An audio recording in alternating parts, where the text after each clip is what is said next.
बिहार में महागठबंधन को लेकर फिर बड़ा झटका। आरजेडी विधायक संगीता देवी बीजेपी में शामिल होंगी, यानी कि कमल का हाथ थामेंगी। कांग्रेस के 2 विधायक भी बीजेपी के खेमे में शामिल होने के लिए तैयार हैं। यह बहुत बड़ी खबर है बिहार से जुड़ी हुई। कांग्रेस एमएलए मुरारी गौतम, सिद्धार्थ सौरभ बीजेपी का साथ यहां पर अब देते हुए महागठबंधन के 3 विधायक बीजेपी के खेमे में शामिल। आप समझिए कि इसके आखिर क्या कुछ मायने यहां पर निकलते हैं।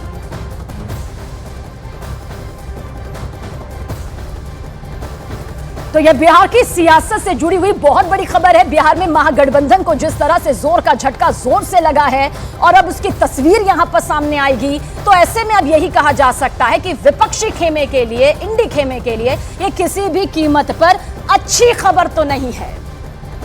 और हमारे सहयोगी चंद्रमोहन ज्यादा जानकारी के साथ एक के बाद एक। चंद्रमोहन, बड़े झटके यहां पर विपक्षी खेमे इंडी गठबंधन को लग रहे हैं, अब कुछ और बड़े झटकों के लिए तैयार हैं। बिल्कुल, देखिए, बिहार में जब सत्ता परिवर्तन हो रहा था और नीतीश कुमार जब एनडीए के साथ आ रहे थे, उस समय तेजस्वी यादव की पार्टी की तरफ से यह दावा किया गया था कि बिहार में जिस दिन नीतीश कुमार यहां पर बहुमत साबित करने पहुंचेंगे उस दिन खेला होना है।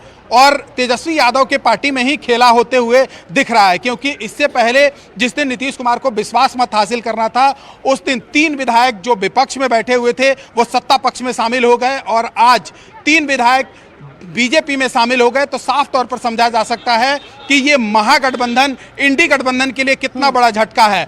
3 विधायक, जो 2 विधायक जिसमें कांग्रेस के हैं बीजेपी में शामिल हो गए हैं, 1 विधायक संगीता जो आरजेडी के विधायक हैं वो बीजेपी में शामिल हो गई हैं। और अब से थोड़ी देर पहले ये सभी लोग डिप्टी सीएम जो सम्राट चौधरी हैं उनके साथ भगवा गमछा पहने हुए और उसके बाद यहाँ पर बिहार विधानसभा में पहुंचे हैं। चंद्रमोहन, यहाँ पर बीजेपी लगातार कह रही है कि जिसकी अंतरात्मा जागेगी, जिसकी अंतरात्मा सही का साथ देगी, वो हमारा हाथ थाम लेंगे, कमल को अपने हाथ में ले लेंगे। यानी कहा जा सकता है अभी और भी हाथ कमल का साथ देते हुए नजर आते हैं। यह सिलसिला अभी बहुत तेजी से जारी रह सकता है क्या?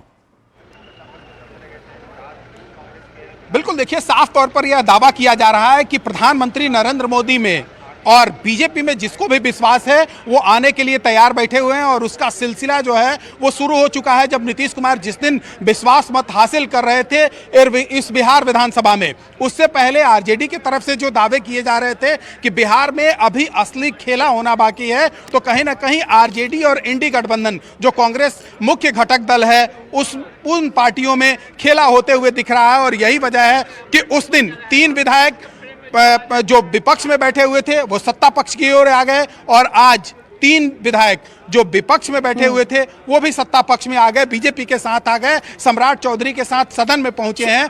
तो साफ तौर पर समझा जा सकता है कि इंडी गठबंधन